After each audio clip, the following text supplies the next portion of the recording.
ছবি খাও হ্যাঁ যাবো এখানে কি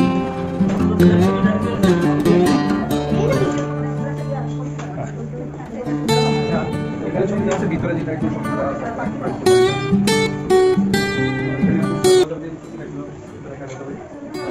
এখানে হচ্ছে প্রজাপতির জীবন চক্র এখানে পরিপূর্ণভাবে দেওয়া আছে। একটা প্রজাপতি থেকে কখনোই সরাসরি আর একটা প্রজাপতি তৈরি হবে না, সে কয়েকটা ধাপ পার করে এরপরে সে একটা প্রজাপতিতে রূপান্তর হবে। প্রজাপতি হচ্ছে প্রথমে ডিম থেকে হচ্ছে শুককিট হয়, শুককিট থেকে মুক্কিট হবে, মুক্কিট থেকে একটা অ্যাডাল্ট প্রজাপতি হিসেবে বাইরে বের হয়ে আসবে। এই ছবিটার দিকে তাকালে বুঝতে পারবে যে প্রজাপতি ডিম থেকে এই ছোট 2-3 দিনের মধ্যে এরকম ছোট লার্ভাটা বের আসে। এই লার্ভাটা বয়স প্রায় 3-4 দিন হয়ে যায়, ওরা দেখতে একটা এরকম আকৃতিতে চলে আসবে। এই অবস্থা আসার পর ওদের হচ্ছে আচ্ছা একটু খেয়াল করো, এই অবস্থায় আসার পর ওরা হচ্ছে খুব দ্রুত বৃদ্ধি পেতে থাকবে এবং 10 দিনের মধ্যে ওরা প্রায় এরকম হয়ে যাবে। এগুলো দেখা যাচ্ছে আকন্দ গাছের পরে যে আমরা টাইম ফুল বলি ওই গাছগুলো দিকে বা সন্ধ্যা মালতির দিকে গাছগুলোতে এগুলো পাওয়া যায়। আর এটা দেখা যাচ্ছে লেবু গাছ, এক একটা প্রজাতি এক একটা গাছের ইয়েতে ডিম পেড়ে যাবে এবং যে গাছে ডিম পাবে সেটাকে বলা হয় কোষবৃদ্ধি। এই পর্যায়ে আসার পর 10 দিন হওয়ার পর ওরা একটা জায়গায় স্থির হয়ে যাবে, যেমন যেটা স্থির হয়ে ওরা ওদের দেহের আবরণটা চেঞ্জ করতে থাকবে, যেমন এই যেটা মাথার অংশটা কিন্তু চেঞ্জ করে ফেলছে। এরকম ওরা 3-4 বার চেঞ্জ করবে, করার পর ওরা অনেক দেখতে একটা এই আকৃতিতে চলে আসবে। এটা হচ্ছে পিউপা বা মুক্কি। এই মুক্কিটার মধ্যে হচ্ছে প্রজাপতিটা তৈরি হবে এবং 10 দিনের মধ্যে প্রজাপতি বের হয়ে কোলস ভেঙে বাইরে বের হয়ে আসবে। আর এখানে যেগুলো আছে সবগুলো কিন্তু প্রজাপতি তৈরি হচ্ছে, আর এটার মধ্যে কিন্তু প্রজাপতি তৈরি হয়েও গেছে। এই যে সেটা দেখে বোঝা যাবে যে ডানার শেপগুলো কিন্তু চলে আসছে, পেটের শেপটা চলে আসছে। এটা দেখা যাবে 2-3 দিনের মধ্যে এটা কোলস ভেঙে বাইরে বের হয়ে আসবে। এটাই হচ্ছে লাইফ সাইকেলটা। আর ওদের এই পুরো প্রক্রিয়াটা শেষ করতে প্রায় 20 দিনের মতো লেগে যাবে। ডিম থেকে একটা যেরকম পুরো প্রজাপতি বের হতে প্রায় 20 দিনের মতো লেগে যায়। কোনো কোনো ক্ষেত্রে 3-4 দিন আর এক্সট্রা থাকে যদি পরিবেশটা ঠিকঠাক মতো না পায়, 3-4 দিন পরে ক্লোজ হয়ে যাবে। Thank you so much.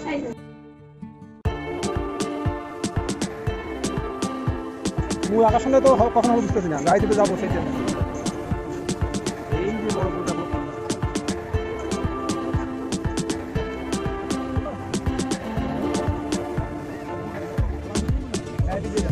ওটা তো বেরোনোর পথ।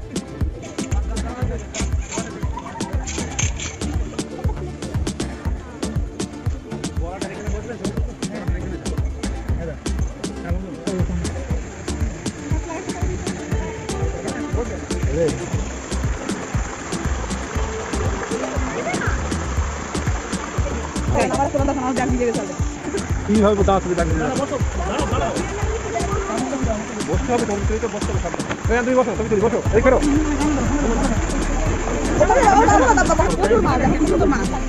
ওকে ওকে ঠিক আছে, বলো এই বলে মাছ না। Thank you thank you. দেখো দুদিন আগে কত লাল জুম করা কিছু নেই, আমার হাতে চলো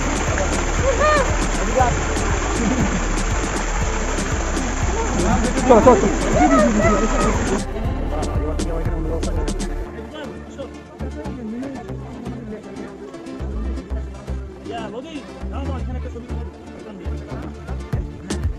আর বসতে হবে না, এগো এগো এগো। এই শুনুন সবাই তাকাও।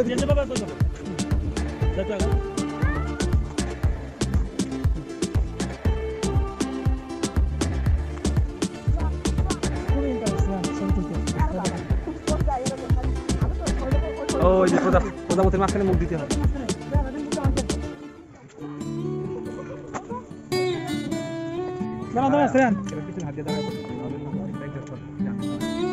এই শ্রেয়ান পিছনে হাত দিয়ে করো, পিছনে গিয়ে পরে মাথা পরে ওভাবে না, হাত পিছন থেকে এইভাবে হাত না না পিছনে কেটে থাকে। কষ্ট করে হাসতে বলতেছে কেন বাবা?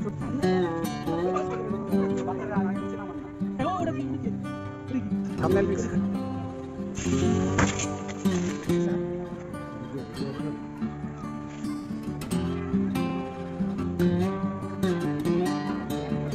আর কতদিন বহুদিন সার্ভাইভ করছেন আমরা।